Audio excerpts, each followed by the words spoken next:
What is going on out there, good people, and welcome back to LMD Trading, where I am living my dream trading. Hope everybody out there is doing well. As for myself, I am doing pretty good out here in the shop in the wee hours. It's like 3:40 in the morning.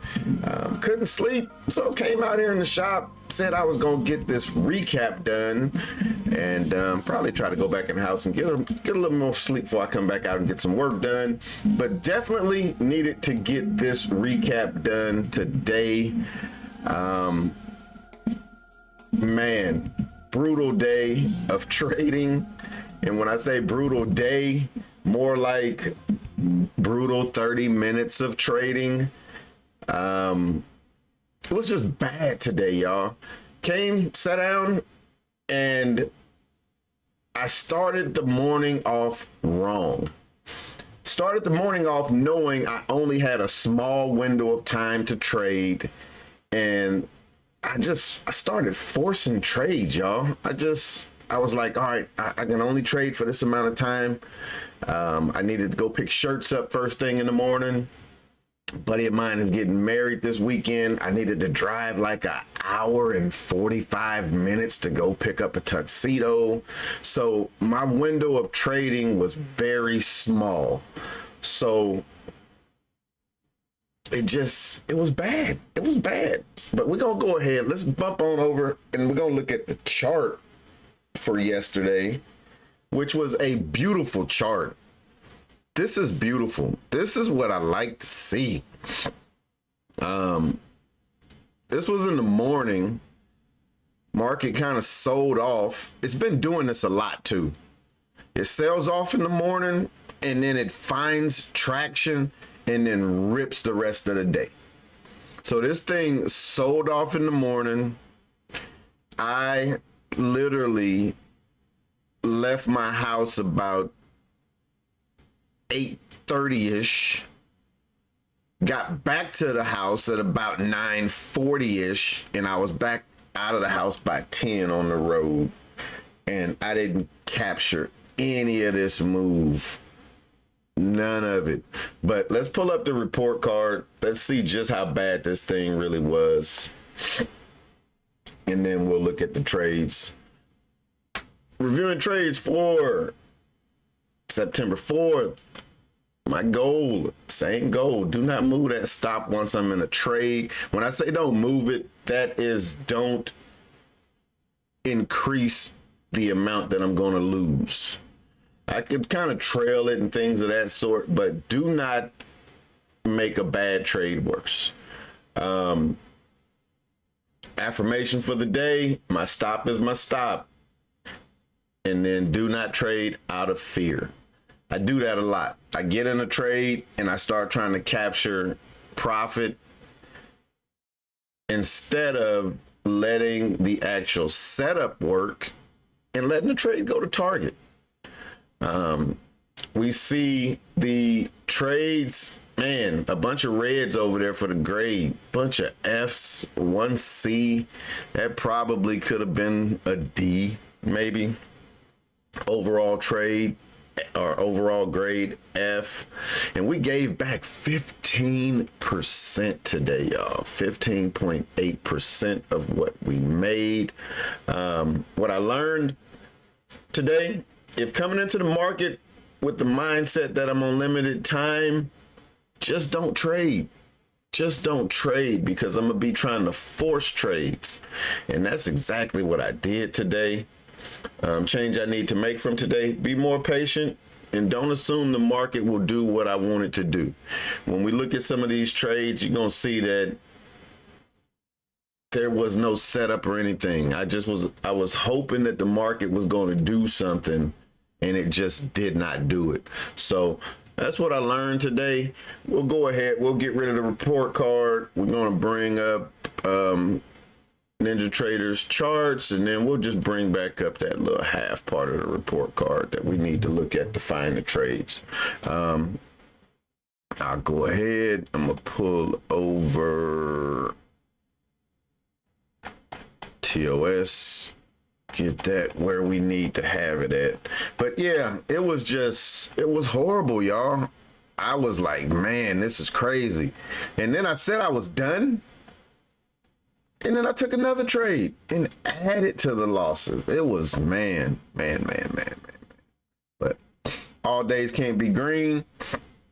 I was talking to Vega yesterday, just kind of explaining to him how my day was. And he made the comment, you can still trade tomorrow, which is true. I didn't blow up my account. Can always come back and salvage a bad day and make some money out of it. But let's go ahead. Let's start looking at these trades. I sat down at about 653. I drew my down channel based off of these two pivots here, spread it out, gave me the range that I wanted it to be.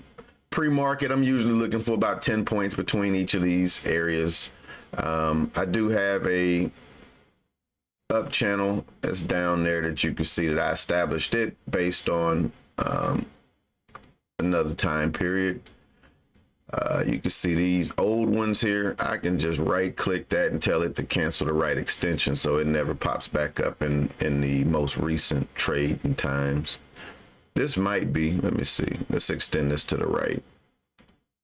Yeah, so that was the, looks like that was the up channel that I had established. Yeah, that's it. Because this is always my thought process when I do my channels, and it makes it easy for when I want to trade. You see this area going out here, this like fanned out cone? That's a don't trade zone for me. I don't want to take any trades inside of this. Now this kind of will adjust out, and I can kind of move these channels as the market plays out during the daytime. But if these are set up where I want them to be set up like they are right now, when I had sat down, this is a no trade zone. I'm not taking any trades in this zone. Look, let's look at the first trade that we took. We took this at 7 o'clock. Let's check out the 7 o'clock candle. And you're going to see something here. So 7 o'clock, that was this candle here. I'm going to drop the arrow there. If you look over at Ninja Trader down at the bottom, you'll see that is not where I got in the trade at. I wanted to be in the trade right there. I caught a horrible feel, and I'm not going to say I caught a horrible feel. Look at the notes up there. I chased the trade, catching a late feel. So charts read, if this market was going to continue to push down, this chart would have flipped red right around here somewhere. Right around there. It would have flipped red. But catch a late feel. I get in down here in this wick. So we'll drop the arrow where I actually got in at. Remove that one. So guess how much room this trade has left in it, y'all? Basically to right there. Basically to the bottom of the channel. And what should it do? It should bounce higher and then come back down. I never want to assume that it's going to break a channel. I never want to assume that. We can come over here and look at this one. Notice it comes down, kind of peekaboos below it, but then it catches support and it comes back higher. I never want to assume that it's going to break the channel and keep going. It did it right here, came up, rejected down. So when I entered in right here, I'm doomed. I'm doomed. And then I stayed in this trade and I stopped out. My stop was just on the other side of the cloud again. And I say again, but we hadn't even got to the other trade. I gave this too much room. My stop should have been right above this candle. If this breaks the high of this candle, you stopping out people that took the short. You're going to catch some people going long for first 1 minute candle to make a new high. And that's a lot of times the thought process when you see like people putting stops or putting entries right there. Think about that. If you got in on this trade to go short, you don't want to see it break the prior candle. That's almost like you bar by bar in the trade. You put your stop right on the other side. So you're going to get a lot of people stopping out short. You're going to get a lot of people going long. That's my thought process behind that. You're going to get a lot of people going long for the first 1 minute candle to make the new high. You're going to get a lot of people stopping out because they're 1 minute bar by bar into the short side. So I gave this to Cloud, stopped me out, took, how many points was that? 504 entry, we'll call it. Stopped out at about 514. That's about, call it 10 points. That was $20 per contract that was lost on that trade. So out the gate, red trade. Like, come on now, what is going on? Next trade we took 702. Now watch this. So I'm in this trade. I stop out. This goes up. I jump in right there. You see it right here. You can see it out and an in. When you see arrows on the left side of the candle, those are the entries. Arrows on the right side, those are the exits. So I entered long. This goes up, breaks into the channel, and then rolls back over, comes out the channel. I get out. I won't say that I stop out. And I need to change. I see I need to change that because I made a little money on this one. I get out in this candle when it does not stay in the channel. When this move does not stay in this channel to go higher, I get out. But look where this trade was entered at. It was entered in the do not trade zone. And I'm going to go ahead. I'm going to update that right now on my sheet. I'm going to call that a, call it a break-even trade. And I'm going to give it, I'm going to still keep that as an F though, y'all, because I should not have took that trade. It was in that no trade zone. So, all right, look at the next trade, 709, man. And like I said, you're just going to see some foolishness going on. 709, going long. I enter right there. So this one, we'll see what the market did. So I went long, came up into the channel, pulled back out. I got out. It's a green trade. Left this little bottom and tail. It pushes back into the channel. I get in. It just peekaboos me in, y'all. So the high of the signal candle was 23,520. The high of the candle I entered in on 23,520.25. It literally peekabooed me in and then rolled over. Now I'm like, yep, you're done. Stop should be this candle. I should be just only giving it that candle. Range on that candle was 4 points, so would have lost like $8 per contract. But I gave this one the bottom of the bounce cloud again. Bottom of the bounce cloud. So now instead of a 4 point loss, I'm losing 520. I stopped out at the bottom of this candle. 510. I'm giving it 10 points, $20 per contract. So gave that a whole lot more room than I should have gave it. Took the stop. Didn't want to see if it was going to work. Owed me. I'm trying to salvage this trade. I'm adding to it. It's peekabooing. It's going up. It's making me think, okay, it's going to work. And then whammo, flush out. So being able to only take a set amount of contracts is keeping me from getting caught in these moves like this. So that was that trade there. Next trade, 714. Where's 714 at? It should be easy to find because I said it was a 3-bar play. All right, boom. We're entering right there.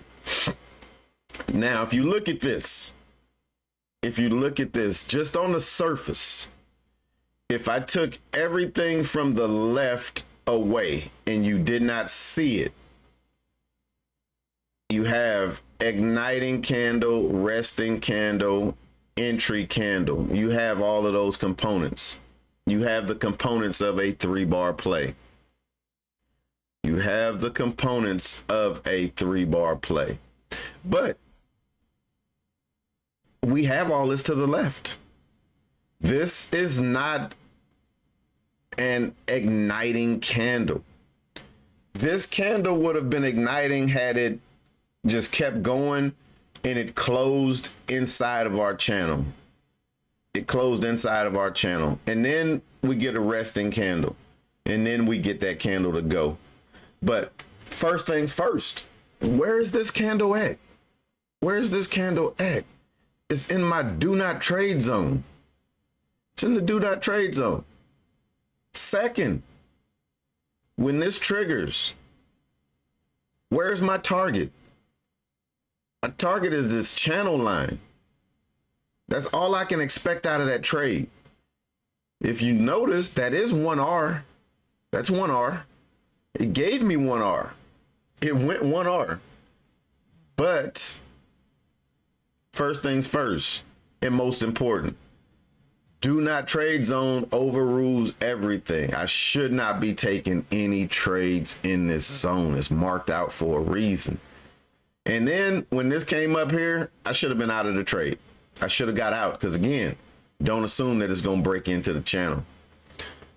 This one here, notice I'm in right here.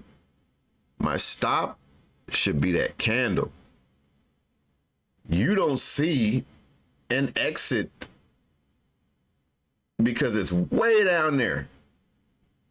Way down there. I stopped out on, this is 720. Stopped out on this candle right here. Like right up in here somewhere.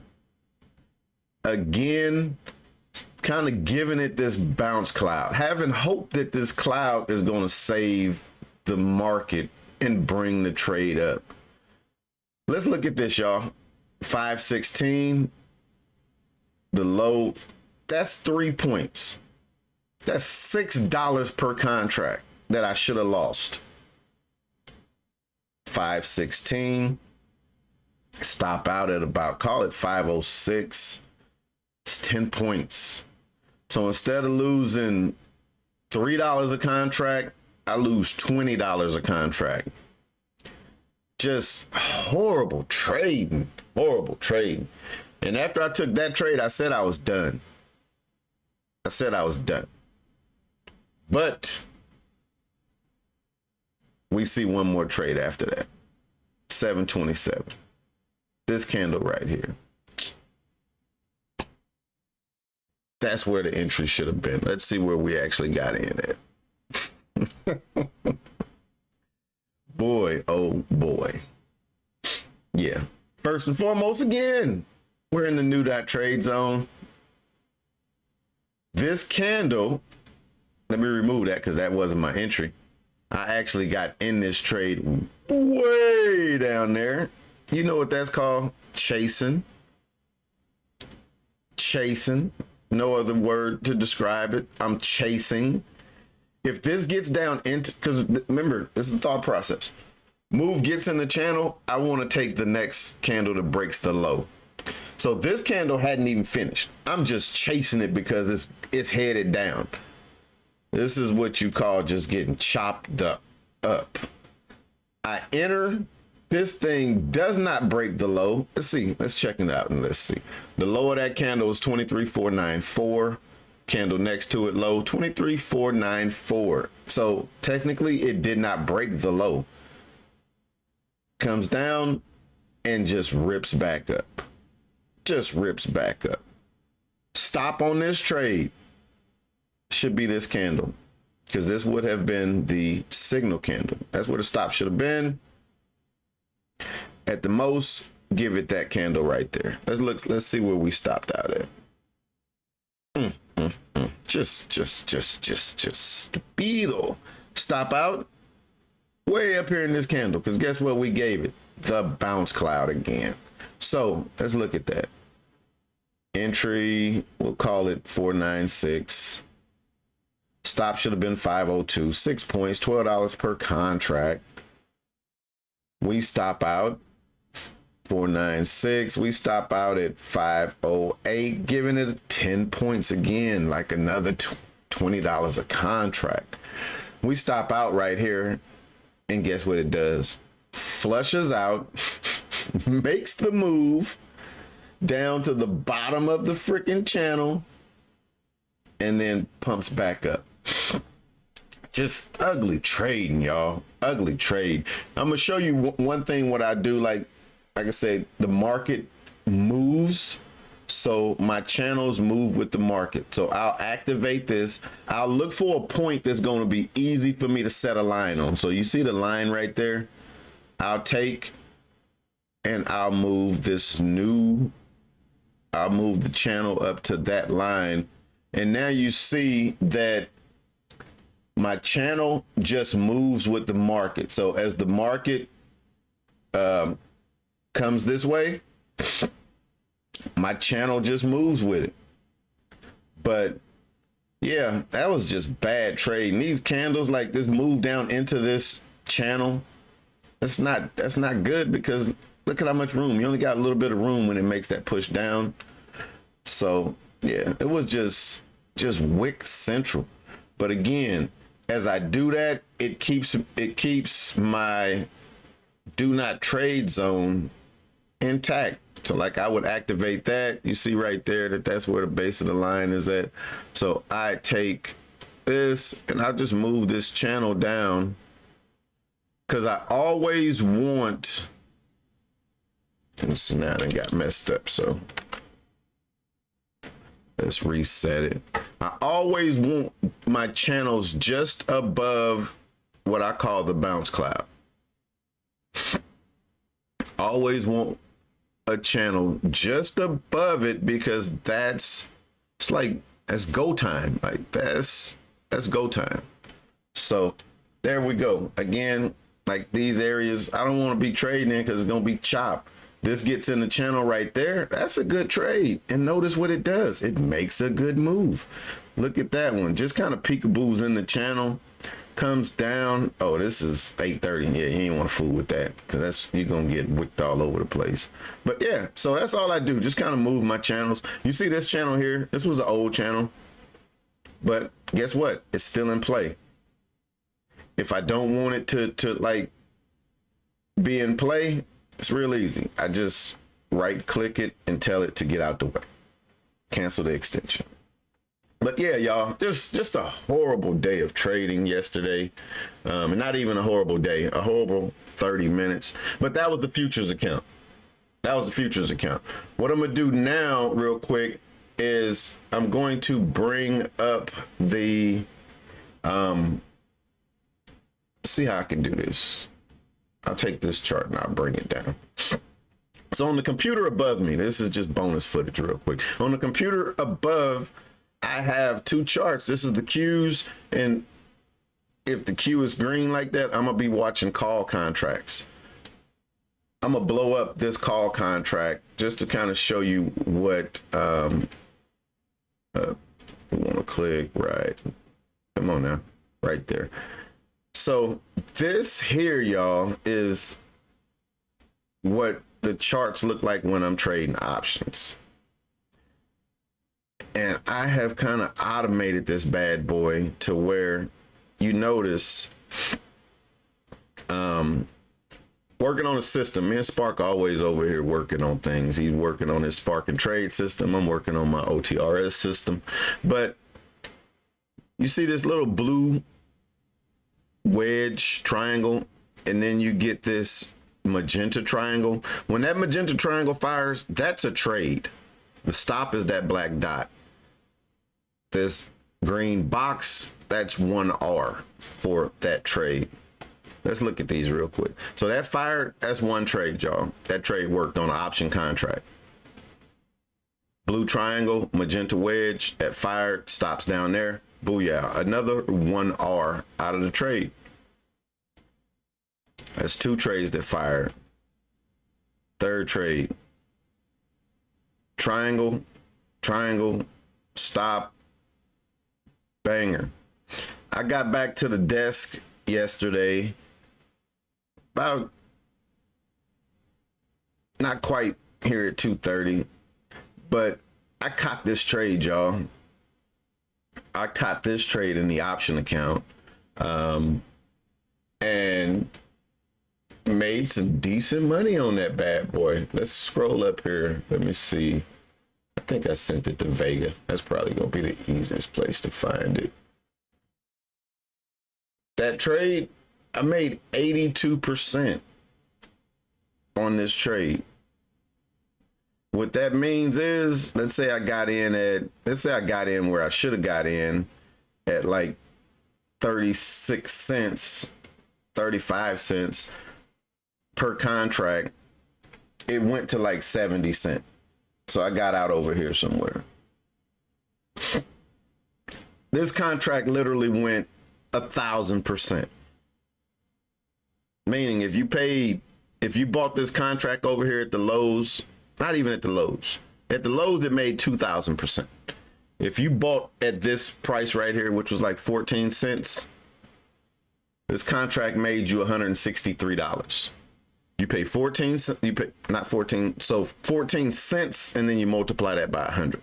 So you paid $14. This thing hit a high of $163. Absolutely bonkers. Absolutely bonkers. But that's a system that I've been working on. This is what it looks like when I'm trading. I got the Qs here. I got the SPY here. I got a Q contract pulled up here. Got should be a darn Q put, but I was looking at Microsoft puts just to see what they were kind of doing. Normally would have a Q put right here. And if you notice, it says Q calls. If it's telling me Q calls, I'm not looking at the puts chart. I'm only looking at the calls chart because it's telling me where I need to be. It's telling me that the Qs are set up to trade calls. But yeah, so this is my option layout. This is normally right above me. So I could trade options or I can trade futures. Same computer, same time. I was done. I hit my max loss yesterday in the futures. Plus, I don't like to trade the futures after a certain time anyway. But yeah, we were done. Notice this says calls. It's literally going to flip to puts any minute now. It should flip to puts any minute now because price had closed over this gold line. That's what had it saying calls. But now I see price then got back below that gold line. So this here will flip, and based on where price is at on the underlying stock being the Qs, it's going to flip this from red to green to tell me which one to trade. And again, we know you can only trade options while the market is open. I see I got my report card blocking. Let's get rid of that. But yeah, so Q's chart here, SPY chart here. I'm not really trading SPY options right now, but I kind of just want to watch both of them. And yeah, that's it. But I'm gonna go ahead and wrap this one up, y'all. As always, thanks for checking me out. If you hadn't hit that like button, please do so. If you're not subscribed, please think about subscribing. And as always, we can continue the conversation in the comments. I might be done trading today. It's like Friday morning, 4:09 right now. I did take a trade this morning. I'm green on the morning. That trade has me up. Let's see. So I was down 15% yesterday. I'm up right now on the morning 10%. So I don't know if I want to trade. We'll see. We'll see. I definitely don't want to be rushing into any trades. And I'm probably about to go shut it down. Give me a couple hours of sleep before I have to be back out here about 6:30, 7 o'clock. So as always, thanks for watching. We'll be back at it again later. I'll probably get today's recap done early if I do plan on not trading anymore. So, all right, peace.